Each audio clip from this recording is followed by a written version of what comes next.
Ministerio Internacional Cabó. Un día, un niño estaba sobre la orilla de la playa y todos los días habituaba a hacer lo siguiente. Recogía las estrellas del mar que habían quedado en esta playa y las arrojaba nuevamente a las aguas. Un anciano se le acercó y le dijo: ¿sabes cuántos kilómetros de playas hay en el mundo? Aquel niño le dijo: por supuesto que no lo sé. ¿Sabes cuántas estrellas de mar se quedan en la playa y mueren? Tampoco lo sé. Entonces este anciano le dijo a este niño: lo que tú haces no sirve para nada. Aquel niño levantó nuevamente una estrella de mar y la arrojó al mar y le dijo a aquel anciano: pregúntele a esta estrella que acabo de arrojar si lo que hice no sirve de nada. Aquel anciano cada mañana se despertaba ahí con este niño y se unió a este sueño de salvar las estrellas. Todas las personas que conozco tienen sueños, unos con más optimismo que otros. Algunos los escucho decir: ¿cómo hago para que mis sueños se hagan realidad? ¿Cómo es que si es mi sueño, Dios se va a interponer en mi camino? ¿Cómo voy a lograrlo? Creo que los sueños vienen de Dios y cuando son de Él van a suceder.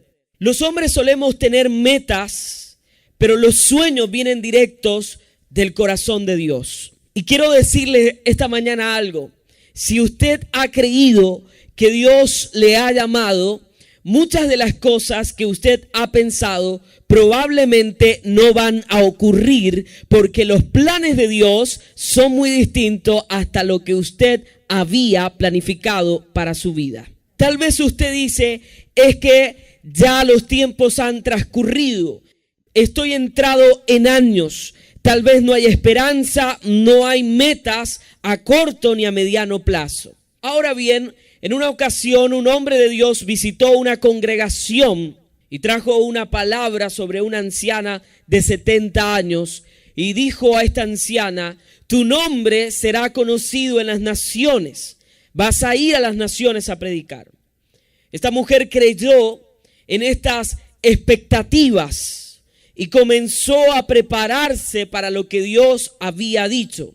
Aunque sus condiciones físicas eran imposibles de trasladarse, esta mujer le creyó a Dios.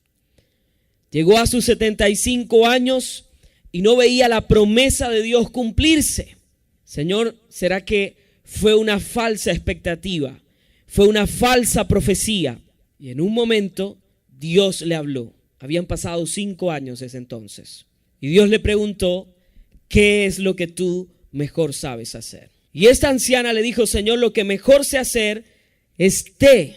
Y Dios le dijo: quiero que coloques en la ventana de tu casa, se regala té. Cerca de su casa quedaban las universidades de aquella ciudad. Y cuando uno es estudiante, todo lo que es regalado se llena, porque uno corre inmediatamente. La sala de esta mujer pasaba llena, la gente tomando té.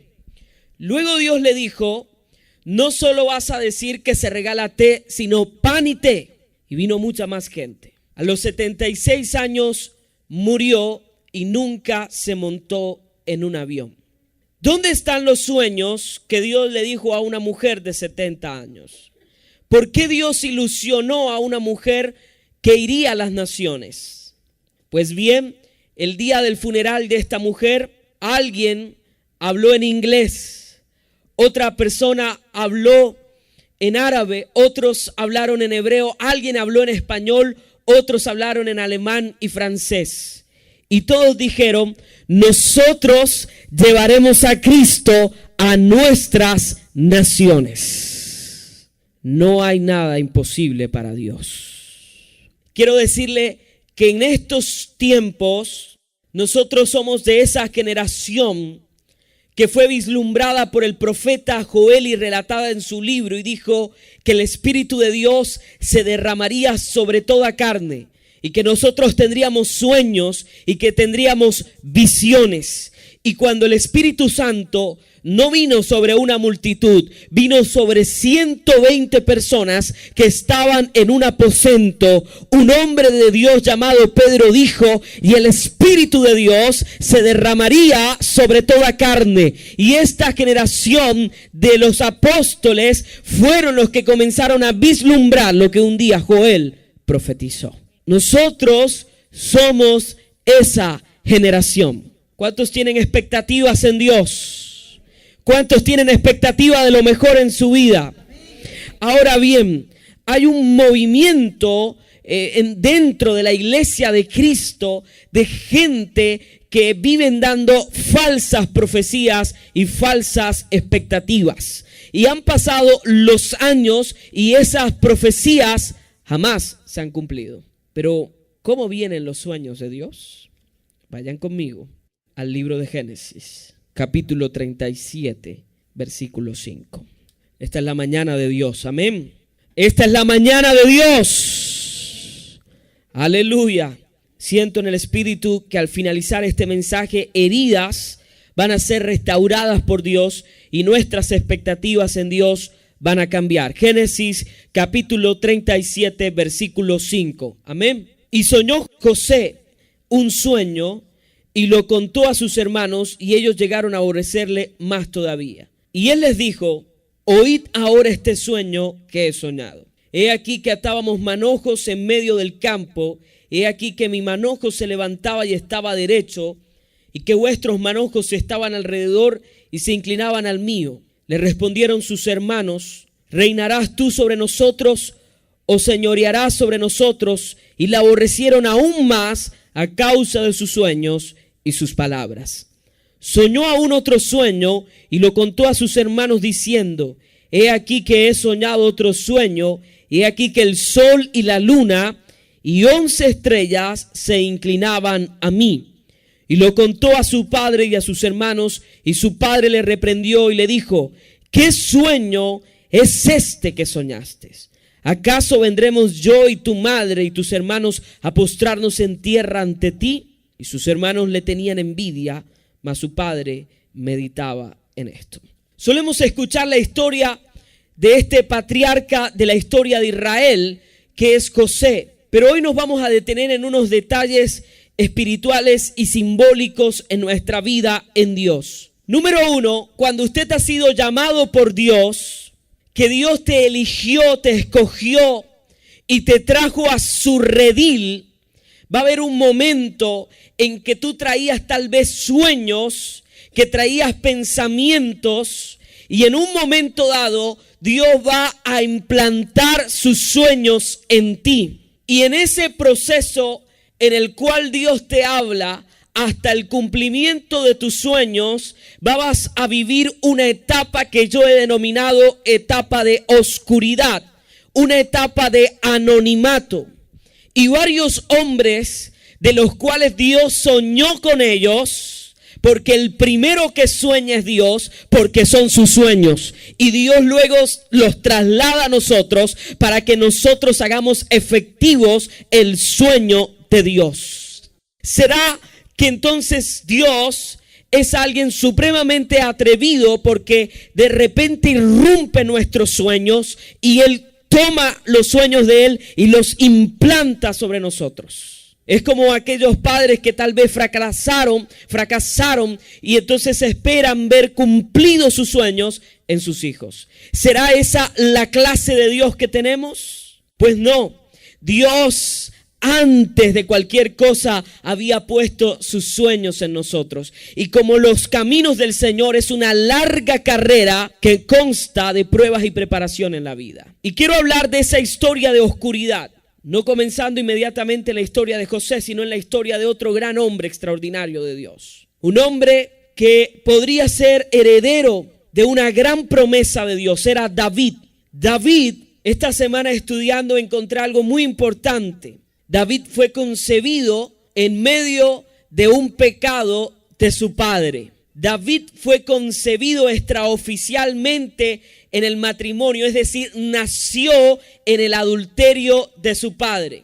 La razón cuando el profeta Samuel llega a la casa de Isaí y no encuentra a David, era porque venía el hombre de Dios que iba a descubrir un pecadillo de la casa de Isaí. Entonces ese pecadillo había que taparlo y por eso entonces le dijeron vaya y cuide las ovejas. Y cuando Samuel llega, Samuel hace lo que hacemos los hombres. Nos fijamos de las expectativas humanas y ve al hermano mayor de ¿quién? De David y lo iba a ungir. Y Dios le dice, stop, un momento, detente. Yo no miro las apariencias, yo miro el corazón. Bueno, Señor, y ninguno de estos es. Y David escribió en el Salmo, en pecado me concibió mi madre. Los judíos no consideran que ellos han nacido en pecado, sino que nacen y mueren en bendición. Y cuando un judío describe que nació en pecado, es que es producto de una relación pecaminosa. Y Dios levanta a David, a este rey, lo unge, y David lo que va a vivir no es el sueño inmediato de Dios, sino que va a vivir un momento de oscuridad. Escucha lo que le voy a decir esta mañana, en el buen sentido de la palabra. No menosprecies la oscuridad. ¿Saben por qué es necesario que aparezcan los Saúl? Para que vengan los David de Dios. Es necesario que tu perseguidor se levante para que seas perfeccionado en el sueño de Dios. ¿Sabe por qué le digo que no aborrezca la oscuridad en el momento en que Dios la pone? Porque Saúl fue elegido públicamente, fue elegido conforme al corazón de un pueblo, pero David fue descubierto en la oscuridad de un pueblo, en el anonimato de su casa. Y allí Dios lo ungió y trajo su aceite, le dijo vas a ser rey. ¿Y saben qué tenía que hacer Saúl? Abrir el camino para el rey que venía detrás de él. No, él se enfiló en contra del hombre conforme al corazón de Dios. ¿Saben qué les digo esta mañana? El Señor dijo una regla, dijo, todo lo que tú hagas en intimidad, yo te lo voy a recompensar en lo público. Por eso esta mañana te digo, haz de tu frustración, haz de tu oscuridad tu ministerio. Ahora bien, José comete un error táctico. Hay cosas, amados míos, que no se deben decir. Hay cosas en las cuales Dios te las dice a ti para que sean reservadas. Y hay momentos donde tú tienes que hablar para ser testimonio de lo que Dios va a hacer. Cuando Dios toma a alguien y le entrega un sueño, porque eran 2 hermanos y Dios solo escogió al número 11 para soñar con él. ¿Por qué no llamó al resto? Escuche lo que le voy a decir esta mañana. La palabra nos enseña que no es de quien corre, sino de quien Dios tiene misericordia. Porque hay gente que es elegida conforme al corazón del hombre, pero hay gente que ha sido elegida conforme al corazón de Dios. Y Dios mira tu corazón. Ahora, él va y dice, bueno, Dios me mostró esto. Ya él no caía como muy bien en su casa, porque era el niño mimado de mamá. Voy a meter en problema a los papás esta mañana. Eso es embuste cuando los papás le dicen a uno, es que yo no tengo preferidos. Bíblicamente encontramos lo contrario. Y fíjense ustedes que el corazón de Jacob era hacia el corazón de José. Primero porque era el primogénito de la mujer que él más amaba. Fue un hijo durante la vejez y además era un hombre íntegro delante de Dios. Dios mira el corazón. Y cuando Dios miró a David, encontró integridad en su corazón. Cuando Dios miró a José, encontró integridad en su corazón. Y vamos a entender esta mañana qué es integridad. Un día un empresario había dejado una gran suma de dinero en un hotel. Había olvidado una maleta llena de mucho dinero porque iba a hacer una transacción. Y el siguiente huésped que llegó a ese hotel la encontró, llamó a la recepción e informó de la maleta. Se la entregaron al dueño. Esa persona era honesta. El hecho se filtró a los medios y vino la prensa y le dijeron al hombre, queremos hacer una noticia, una crónica con usted y comentar de su honestidad. Y el hombre dijo, yo quisiera, lo que sucede es que no estoy con quien es mi esposa en este hotel. El hombre era honesto, pero no íntegro. Y la honestidad es una cosa y la integridad en Dios es otra. A veces nosotros tenemos aspectos en nuestra vida, pero también tenemos allí guardado una gran paja que no nos puede dejar mirar el ojo de otro. Bueno, y cuando en el versículo 18 dice, cuando ellos lo vieron de lejos, antes de que llegara cerca de ellos, conspiraron contra él para matarle. Mucha gente se va a levantar para tratar de matar tus sueños en Dios. Y los primeros que se van a levantar son los de tu casa. La primera oposición tal vez van a ser tus padres, van a ser tus hermanos, va a ser la gente más cercana que está conspirando en contra de lo que Dios ha dicho que va a hacer contigo. Y tú vas a encontrar obstáculos en tu casa. Y dice en el versículo 23, sucedió pues que cuando llegó a sus hermanos, ellos le quitaron a José su túnica, la túnica de colores que tenía sobre sí. Escuchen esto esta mañana. En la Biblia, el vestirse es simbólico. Cuando el Señor habla de las vestiduras en la Biblia, tienen una simbología de virtud, de santidad, tienen que ver con la capacidad de ser purificados.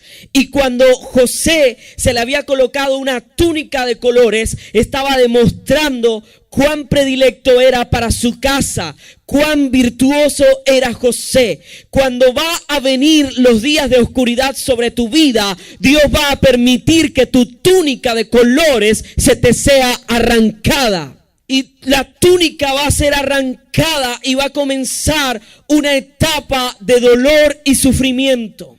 Una etapa donde vas a comenzar a ver la aflicción, donde vas a comenzar a ver el dolor. Y entonces sentimos que los vientos no son contrarios a lo que Dios había dicho que iba a hacer con nosotros. ¿Cuántos tienen un sueño de Dios?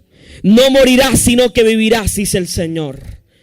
¿Y qué sucedió? Colocaron a José, le quitaron su túnica, lo colocaron en una cisterna, lo iban a asesinar, luego decidieron venderlo. Y cogieron esa túnica y la llenaron de sangre de un cordero, para decirle a Jacob, un león se comió a José y ha muerto. Un engañador ahora era engañado por sus propios hijos, porque lo que tú siembras, eso vas a recoger.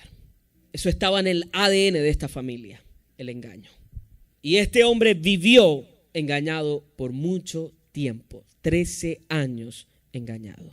En los momentos en los cuales Dios ha preparado un sueño para ti, quiero definir el concepto de sueño de Dios esta mañana. Tal vez tu sueño es graduarte y hacer una carrera profesional, conseguir un buen puesto o crear tu empresa, tener tus hijos o quedarte soltero y disfrutar el dinero que hagas. Ese es el sueño de muchos. Y cuando la gente viene a Dios, piensa que ha conseguido la visa para el sueño americano. Porque los falsos profetas de hoy le dicen a uno, Dios te va a dar carro, Dios te va a dar casa, Dios te va a dar todo lo que tú esperas. Y uno tiene esas expectativas, pero sucede que los procesos en Dios son distintos. Y tal vez a algunos de ustedes Dios los va a hacer rico aquí, pero no a todos. Tal vez a algunos de ustedes Dios los va a sacar de la economía en que están, pero otros tendrán que ser procesados a fin de que no pierdan su salvación. Porque un día Dios te bendice y entonces tu familia se destruye por causa de que ahora, después que no tenían, se volvieron loquitos. No tenían carro o el carro no funcionaba. Entonces ya los domingos no venimos porque tenemos un carro nuevo y nos vamos para la playa. Entonces por eso Dios no te da un carro nuevo. Porque dice la Biblia que Dios no nos da cuando no es la voluntad de Dios lo que estamos pidiendo. Ahora, usted en la vida, fuera de Dios y fuera de los planes de Dios, usted puede hacer lo que usted desea, puede obtener lo que usted desea. Lo que sucede es que los sueños en Dios son sueños con propósitos eternos. Hay unos momentos donde tú llegas a cualquier lugar y tú sientes que tu economía está pesada. Tú sientes que a ti te va mal personalmente. Pero tú llegas a ese lugar y ese lugar comienza a ser prosperado. Comienza a ser bendecido. Y el día que tú te vas, se va la bendición contigo. Y la gente lo sabe. Y tú dices, Todo el mundo recibe de mí, yo no recibo nada. Ahora miren esto tan poderoso que quiero decirles esta mañana. José tenía una vida de oración y comunión con Dios. Cuando nosotros oramos, muchas veces solo hablamos nosotros, pero no oímos a Dios. Y si tú no oyes a Dios, entonces ¿cómo vas a saber vivir tu camino si no has oído la voz de Dios? No hay nada más incómodo que hablar con una persona que hable y uno, sí, ¿cuándo se irá a callar? Y nunca te deja hablar. Es que yo te iba a decir, no, imagínate. Así muchas veces somos con Dios. Padre, en el nombre de Cristo Jesús, yo te pido, bla, bla, bla, bla, bla, bla, amén y amén. ¿Usted escuchó la voz de Dios? Y si no puedes oír la voz de Dios, no puedes comprender sus caminos. Cuando uno habla con alguien, se parece a esa persona. Génesis 39:2. Mas Jehová estaba con José y fue varón próspero y estaba en la casa de su amo el egipcio. Y vio su amo, está el verbo ver, o sea que no era que se lo dijeron, no fue que lo dedujo, vio que inmediatamente que este hombre de Dios llegó a su vida, estaba con él y que todo lo que hacía, Jehová lo prosperaba en su mano. Este hombre, Potifar, se había conseguido la bendición y el favor de Dios trayendo a un esclavo. Y es importante que usted entienda la condición de esclavo. Un esclavo no es dueño de nada. Y muchas veces nosotros hemos dicho, he trabajado, he avanzado en la vida y no tengo nada. Estoy trabajando para otro y ellos están siendo bendecidos por mi mano. Y tú dices, y Dios está conmigo, todo lo que hago prospera, pero ¿por qué Dios me tiene en esta gran aflicción a mí? Ese era el dilema de este joven. Era un hombre que estaba viendo la bendición de Dios a través de él para los demás, pero no de él para él. Cuando David le fue profetizado que se levantaría, había un pésimo líder. La iglesia se mueve de acuerdo a la visión del líder. Y Saúl era un hombre lleno de temor. Dice que cuando David lo encontró, las piernas le temblaban. ¿Y cómo estaba el resto del ejército? Temblando. Y llegó David y dijo, con una sola, escuchen esto, con una sola piedra tumbó a Goliat. Porque Dios no va a usar lo que tú no tienes. Dios va a usar lo que tú tienes. Y lo derribó. Y la gente empezó a decir, David mató a sus 10,000 y Saúl a sus 1,000. Eso cayó muy mal. Porque hay gente que Dios la está bendiciendo a través de ti y en vez de ponerse contentos contigo, lo que hacen es que te ven como un enemigo. Y Dios va a permitir que se levanten en celo contigo y que te persigan para forjar tu carácter de líder de Dios. Para forjar a ese hombre conforme al corazón de Dios. Para que en medio del anonimato, cuando el rey quiera levantar su espada contra ti, tú puedas ser forjado en el principio de Dios. Y a Saúl no le agradó esa noticia. No le agradó la fiesta de las mujeres que gritaban David a sus 10,000 y Saúl a sus 1,000. Se volvió loco, literalmente. Bueno, a José le va a pasar lo contrario. Él volvió loca a una mujer. El tipo era muy simpático, ¿verdad? Y una mujer apenas que lo vio, se volvió loquita por él. Uno no tiene la culpa de hacer eso. Siendo un adolescente, porque él tenía ¿cuántos? 17 años cuando llegó a Egipto. Escuchen, padres, lo que les voy a decir esta mañana. Siendo un adolescente, José llegó solo a una cultura que no era la suya, a una religión distinta, y no cedió a las presiones ni olvidó lo que aprendió en casa. ¿Te escuchó eso esta mañana? Poquitos amén. Porque la Biblia nos enseña, ¿verdad?, que cuando tú instruyes, esa palabra va a quedar impregnada en el corazón. Él estaba solo completamente, no había papá, no había mamá que le dijera, acuérdate de ir el domingo a la iglesia. Este domingo te despierto, no. En esos momentos cuando quedamos solos en la vida, es cuando empezamos a entender realmente quiénes somos.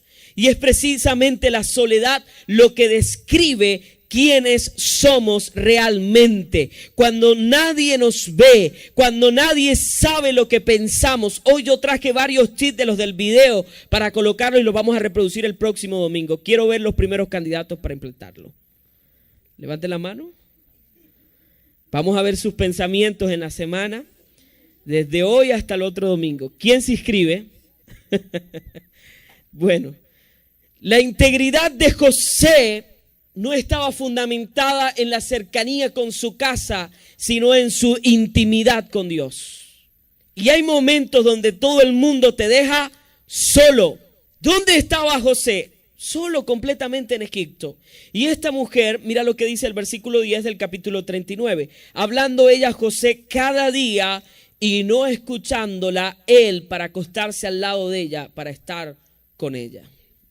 Qué educada es la Biblia. Dice tantas cosas para guardar esa descripción moral, ¿verdad? ¿Qué hacía esta mujer? Cada día lo estaba acosando. Muchas veces uno dice, es que la presión es tan fuerte todos los días hasta el día que se dio. Pero no pasó eso. Dios estaba con él, porque José siempre reconoció a Dios en su vida. Y yo no puedo entender cómo tuve un sueño de que todo el mundo va a estar debajo de mí y ahora esta mujer me está persiguiendo y me ha levantado una calumnia, una murmuración y me ha enviado a la cárcel. Hay algo que debemos comprender. Potifar creyó en la inocencia de José porque otro pudo haberlo matado. Él era dueño de la vida de José porque era su esclavo. Pero creyó en su inocencia, entonces para tapar el escándalo público decidió enviarlo a prisión. Y yo no puedo creer lo que voy a leerles en el versículo 21 del capítulo 39. Pero Jehová estaba con José y le extendió su misericordia y le dio gracia en los ojos del jefe de la cárcel. El hombre del sueño de Dios, míralo dónde está. Mucha gente te va a decir, ¿cómo así que Dios te dio un sueño? Y yo no veo el progreso de Dios. Miren lo que le voy a decir esta mañana. Hay momentos en los cuales Dios ha hablado y nosotros lo que estamos viendo es todo lo contrario a lo que Dios ha dicho. O sea, no hay ni esperanzas de un sueño, porque en medio de tu anonimato necesitas ser procesado por Dios para ser perfeccionado en lo que Dios te va a entregar. Y en medio de tus días de oscuridad, en esa etapa de tus sueños, vas a tener prisiones internas. Hay gente que se ha frustrado tanto que se encerró en su sufrimiento, que caen en depresiones, que caen en amarguras, que caen en momentos en los cuales dicen, no sirvo para nada. Tal vez usted cometió un grave error en su vida y a partir de ese momento decidió encerrarse allí para siempre. Ok, José entonces entra en la cárcel y hay mucha gente que está en su cárcel espiritual, que están encerrados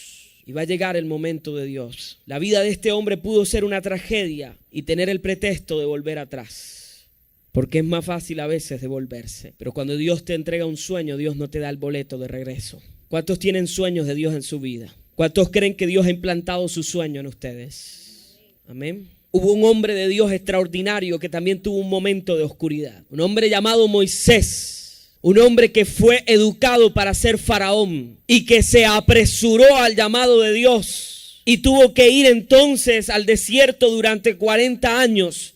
40 años de anonimatos, 40 años de frustración, 40 años de oscuridad en el sueño de Dios. Mire, y Moisés, desde que nació, vivió en oscuridad. Moisés nació en un día donde pudo haber muerto y no haber visto la luz del día. Porque había una orden y habían dicho que todo niño varón que naciese tenía que morir. Moisés tal vez era un hombre con muchos resentimientos, con muchos odios en la vida, porque Moisés no fue criado en su casa. Moisés no tuvo el afecto de sus hermanos. Moisés no creció en la casa familiar. Moisés creció con muchos beneficios tal vez, pero fuera de casa. Claro que la misericordia de Dios le alcanzó y permitió que su madre biológica, su verdadera madre, fuera entonces que su nana. Y fue la mujer que mientras lo acurrullaba en aquella cuna le recordaba y le decía, tú un día serás el libertador de este pueblo. Sobre ti hay un sueño de Dios. Si tú has vivido momentos en tu infancia, momentos muy duros, donde sentiste y creciste que todo el mundo te odiaba, donde todos eran tus enemigos, donde papá, mamá no estuvieron, Moisés vivió la misma circunstancia. Mientras Moisés vivía en el palacio y comía banquetes, el pueblo estaba en aflicción, pero estaba lejos de su casa. Ahora este hombre, formado en el mundo, está en un anonimato. Días de oscuridad. 40 años. Génesis capítulo 40, versículo 5. Diga conmigo, Dios está aquí esta mañana. ¿Cuántos tienen sueños en Dios? ¿Cuántos el Señor les está llenando de expectativas esta mañana? Génesis 45 dice, y ambos, el copero y el panadero del rey de Egipto, que estaban arrestados en la prisión, tuvieron un sueño, cada uno su propio sueño en una misma noche, cada uno con su propio significado. A la cárcel donde estaba este hombre de Dios llega el copero y el panadero. Hago un pequeño paréntesis, el pan y la copa. ¿Te escuchó eso? El pan y la copa. El Señor Jesús dijo, y comerás del pan que simboliza mi carne, y beberás de esta copa que simboliza mi sangre. ¿Y quién murió? El panadero. Ahora sí volvemos al mensaje. Y este hombre le interpreta los sueños. ¿Qué es lo que Dios va a usar de José para sacarlo del anonimato? El don que Dios le había entregado. Hay cosas que Dios te dio a ti, o sea, que fueron un regalo de Dios. Y por ende, como son un regalo de Dios, un día Dios las va a usar en tu mano. Hay una parábola que es la parábola de los talentos. Dice que Dios llamó a 3 hombres y a uno le entregó 4 talentos y a otro hombre le entregó 2 talentos. Y hubo un hombre al cual se le entregó un solo talento. Pero yo quiero que usted entienda la mirada, la manera como este hombre interpretaba a Dios y cómo entendía a Dios de una manera muy extraña. Este hombre le dice al Señor una serie de cosas que llaman la atención. Por ejemplo, le dijo, vamos a ir al Evangelio según San Mateo, capítulo 25, Mateo 25, 25, dice, por lo cual tuve miedo y fui y escondí tu talento en la tierra, aquí tienes lo que es tuyo. Respondiendo su Señor le dijo, siervo malo, negligente, sabías que ciego donde no sembré y recojo donde no esparcí. Por tanto, debías haber dado mi dinero a los banqueros y al venir yo hubiera recibido lo que es mío con los intereses. Quitarle pues el talento y darlo ¿a quién? Al que tiene 10 talentos. Porque al que tiene le será dado y tendrá más. Y el que no tiene, aún lo que tiene le será quitado. Ahora, miren algo importante esta mañana. El Señor le dice, siervo malo y negligente. Y el Señor desnuda el pensamiento de este hombre. El Señor denota lo que él pensaba en su corazón. ¿Saben qué pensaba este hombre? Que el Señor era lo siguiente, que Dios sembraba donde no, que Dios recogía donde no había sembrado. Eso era lo que él pensaba. Y eso no es verdad. Dios no recoge donde no ha sembrado. Este hombre tenía una manera extraña de comprender a Dios.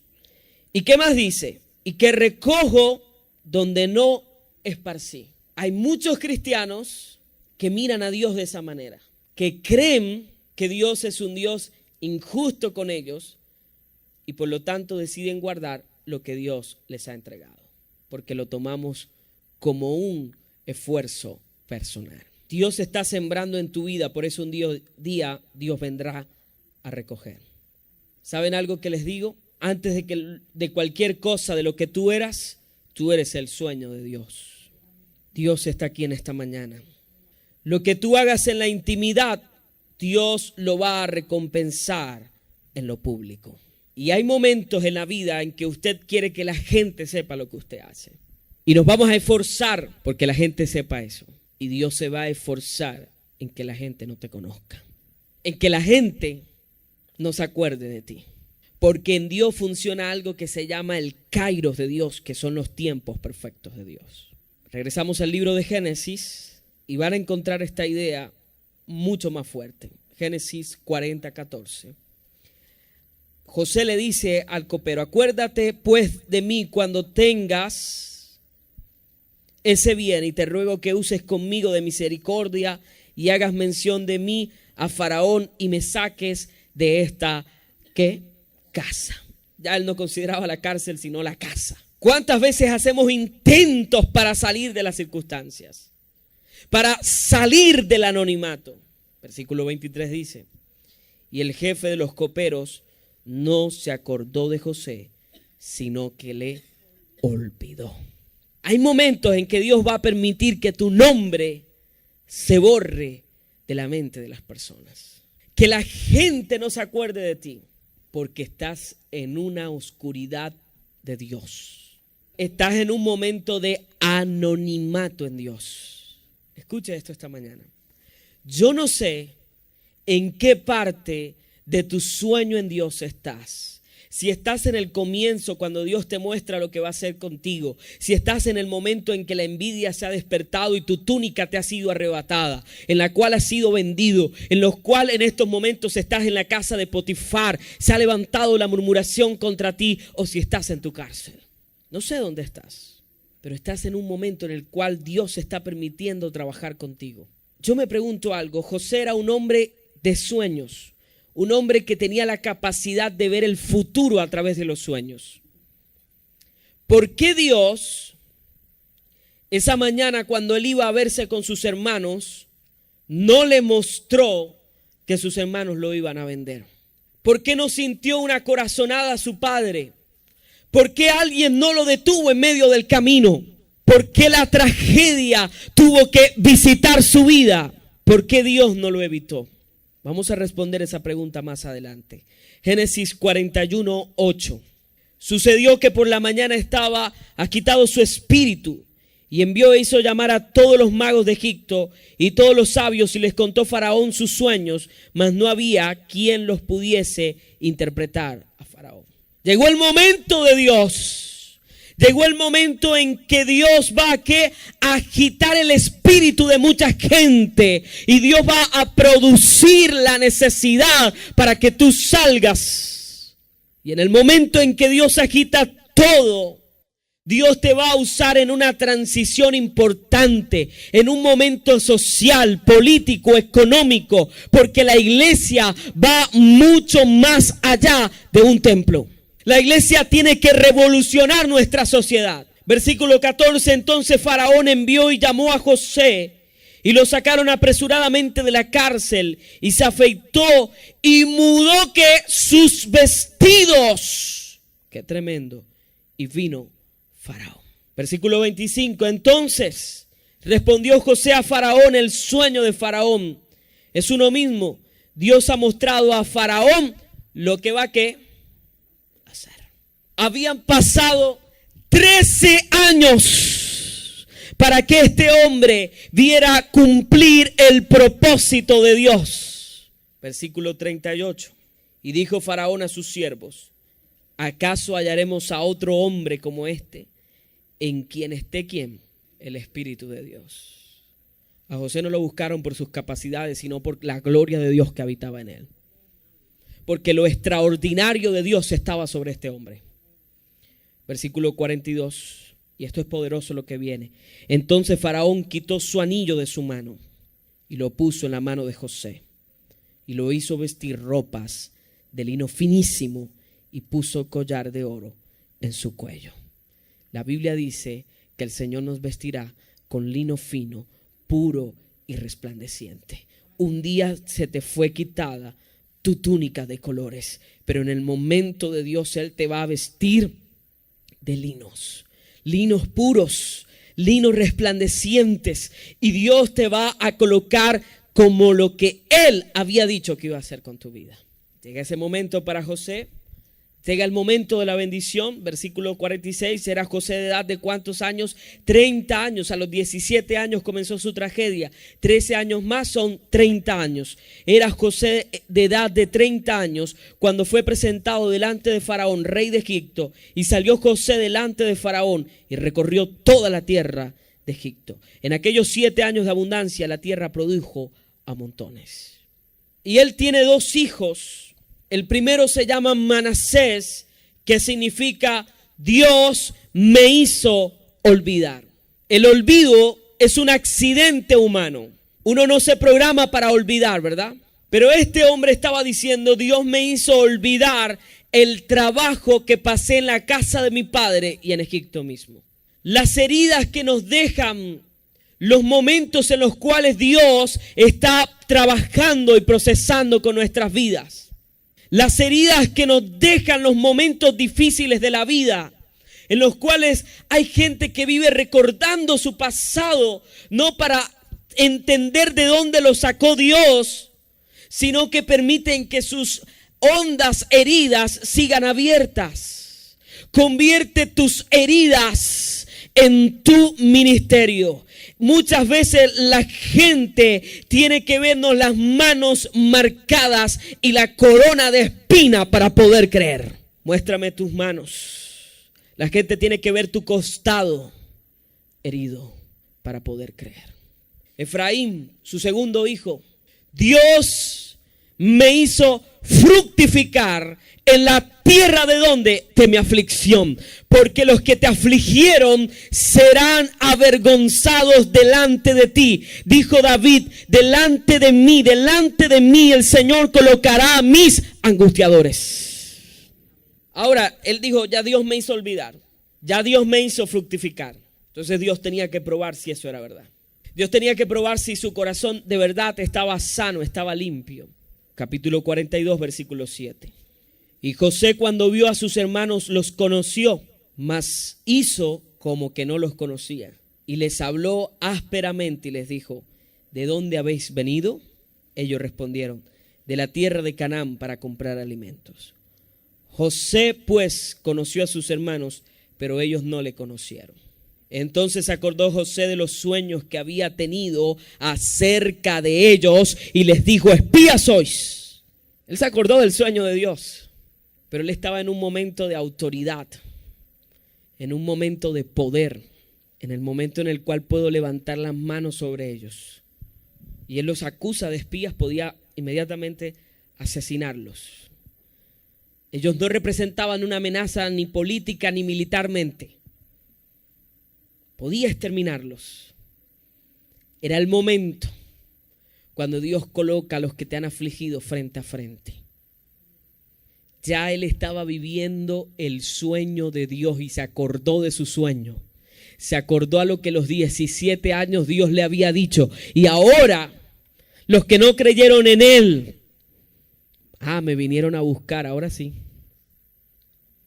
Pero van a saber quién soy yo. Y es justo, él tenía razones. Lo vendieron, lo daban por muerto. ¿Por qué yo no podría hacerlo? ¿Por qué yo no podría vengarme? ¿Por qué yo no tendría que levantar mi mano contra ellos? Cuando José los miró a los ojos, se acordó de aquel momento en la cisterna. Se acordó cuando los vio a lo lejos, mientras aquellos hombres que lo habían comprado lo llevaban camino a Egipto. Se acordó de sus muchas burlas. Se acordó de su soberbia. Versículo 24. Y se apartó José de ellos y lloró. Después volvió a ellos y les habló y tomó de entre ellos a Simeón y lo aprisionó a vista de ellos. Cuando Saúl se volvió loco, David lo tuvo a corte de espada y solo le cortó su manto, pudiéndole haber cortado la cabeza. Porque si él le corta la cabeza, no hubiese podido ser rey. Porque estaba golpeando a un hombre loco, pero aún ese hombre loco era el ungido de Jehová. Y José podía levantar su mano, pero resulta que estos hermanos, malos, malvados, envidiosos, orgullosos, también estaban dentro de los planes de Dios. Porque muchas veces Dios tiene que endurecer el corazón de Faraón para que tú seas probado. No sé lo que tú has vivido, no sé lo que tú eres, pero lo que Dios te va a hacer esta mañana es grande. Génesis 45, versículo 1 en adelante. Bendito sea Dios. Génesis capítulo 45, versículo 1. ¿Lo tenemos? Mire esto. No podía ya José contenerse delante de todos los que estaban al lado suyo y clamó: haced salir de mi presencia a todos. Y no quedó nadie con él. al darse a conocer a sus hermanos. Entonces se dio a llorar a gritos, y oyeron los egipcios, y oyó también la casa de Faraón. Y dijo José a sus hermanos: yo soy José, ¿vive aún mi padre? Imagínense ustedes. Y sus hermanos no pudieron responderle, porque estaban turbados delante de él. Cuando la gente ve lo que Dios ha hecho contigo, queda sin palabras. No pueden entender cómo levantaron su mano contra él. Ahora pues, ciertamente José había olvidado y había fructificado cuando dijo esto.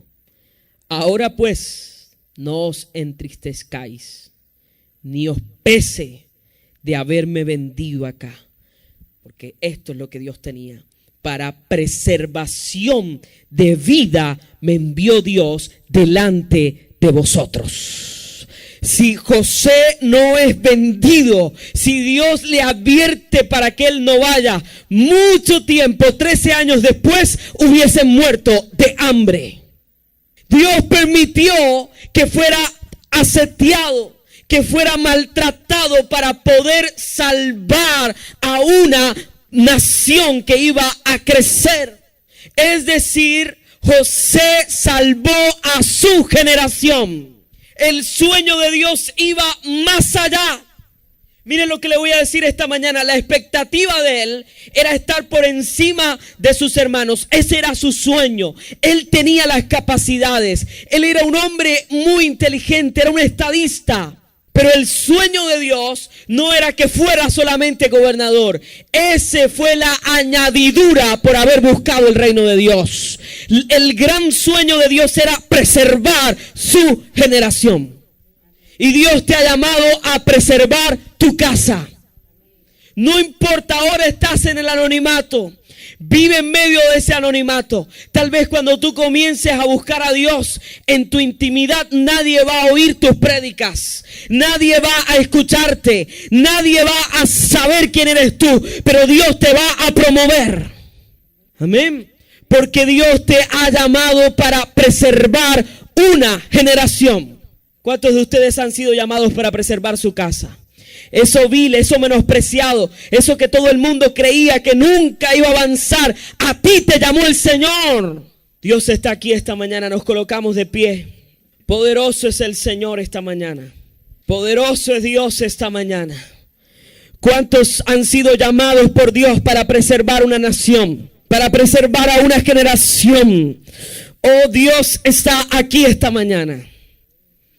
Yo percibo en mi espíritu que en este lugar hay personas de las cuales en medio de su infancia fueron muy maltratados y aún hay fisuras. Cierre sus ojos esta mañana que el Espíritu va a hablar.